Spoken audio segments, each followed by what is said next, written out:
তাহলে আর্জেন্টিনা আর ব্রাজিল এগুলো সব পতাকা নামাইতে হবে, এগুলো কালেমার পতাকা লাগাই দিবেন সব জায়গায়। সম্প্রতি ঢাকাসহ বিভিন্ন জায়গায় কালিমা খচিত সাদা কালো পতাকা নিয়ে মিছিলের বেশ কিছু ছবি সামাজিক যোগাযোগ মাধ্যমে ছড়িয়ে পড়েছে। বিশ্বকাপের আবহে বিভিন্ন ফুটবল খেলুড়ে দেশের পতাকা টানানোর পরই শুরু হয় এ ধরনের পতাকার হিড়িক। দেশের বিভিন্ন জায়গায় হঠাৎ করে ছড়িয়ে পড়া এ সকল পতাকাগুলোর ক্যালিগ্রাফি ডিজাইনের সঙ্গে তালেবান, আল কায়দা সহ বিভিন্ন উগ্রবাদী সংগঠনের পতাকার মিল পাওয়া যাচ্ছে। পিরোজপুরের অষ্টম চীন বাংলাদেশ মৈত্রী সেতু সামাজিক মাধ্যমে ছড়িয়ে পড়া একাধিক ভিডিওতে দেখা যায় সাদা পতাকা হাতে পুলিশের গাড়ি ঘিরে রেখেছে একদল যুবক। তবে পুলিশ বলছে এ ঘটনায় জড়িতদের খোঁজা হচ্ছে। এই বিষয়ে দেশব্যাপী ব্যাপক সমালোচনা হচ্ছে এবং বিভিন্ন মহল থেকে দেশের নিরাপত্তা ইস্যুতেও প্রশ্ন হচ্ছে। গোয়েন্দা তৎপরতা অব্যাহত আছে, আমাদের গোয়েন্দা তৎপরতা অব্যাহত আছে। দেখা যাক। এটা হচ্ছে যেটা বললাম যে এখন পর্যন্ত বলার মতো কাউকে চিহ্নিত করা হয়নি, কিন্তু আমাদের নজরদারি আছে।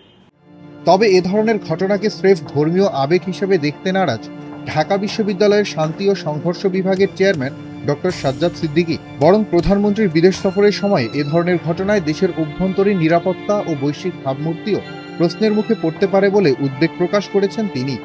নির্বাচিত সরকার প্রধান প্রথম বিদেশ সফর হিসেবে যখন দেশের বাইরে, ঠিক তখন তারা এই কাজটা করেছে। এটার পিছনে নিশ্চয়ই আন্তর্জাতিক কিংবা ভূ রাজনৈতিক যে ব্যাপার আছে সেইগুলো সংশ্লিষ্ট থাকার সম্ভাবনাটাই বেশি, কারণ তাদের এবার যে পরিচয় প্রকাশিত করতে তাদের কোনো দ্বিধা দেখা যায়নি। প্রশ্ন এসেছে, রাষ্ট্রীয় নিরাপত্তা বাহিনীর চোখ ফাঁকি দিয়ে দিনের পর দিন এসব পতাকা টানানো, মিছিল ও শোডাউন কিভাবে সম্ভব হলো?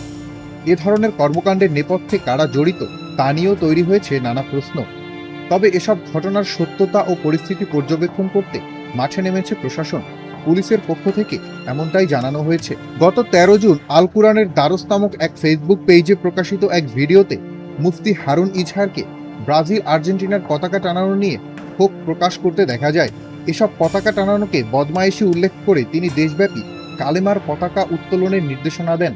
এই যে বদমাইশি শুরু হয়েছে, যদি এটা জঙ্গিবাদ হয়ে থাকে তাহলে আর্জেন্টিনা আর ব্রাজিল এগুলো সব পতাকা নামাইতে হবে, এগুলো যেখানে এগুলো থাকবে আমাদের কালেমার পতাকা থাকবে আমাদের। এরপর গত 17 জুন যাত্রাবাড়ির মেয়র হানিফ ফ্লাইওভারে পতাকা টাঙানো হয়। এরপর মতিঝিলের শাপলা চত্বর, তিস্তা ব্যারেজ সহ গুরুত্বপূর্ণ স্থাপনায় পতাকা টাঙানো ও শোডাউনের আয়োজন করা হয়। 5 আগস্টের পট পরিবর্তনের পর থেকে বিভিন্ন উগ্রবাদী সংগঠনের ব্যানারে নানা তৎপরতা লক্ষ্য করা গেছে। এর আগে বিভিন্ন কলেজ পড়ুয়া শিক্ষার্থীদের হাতে ইসলামী জঙ্গি গোষ্ঠীর সাথে সাদৃশ্যপূর্ণ পতাকা নিয়েও সমালোচনার সৃষ্টি হয়।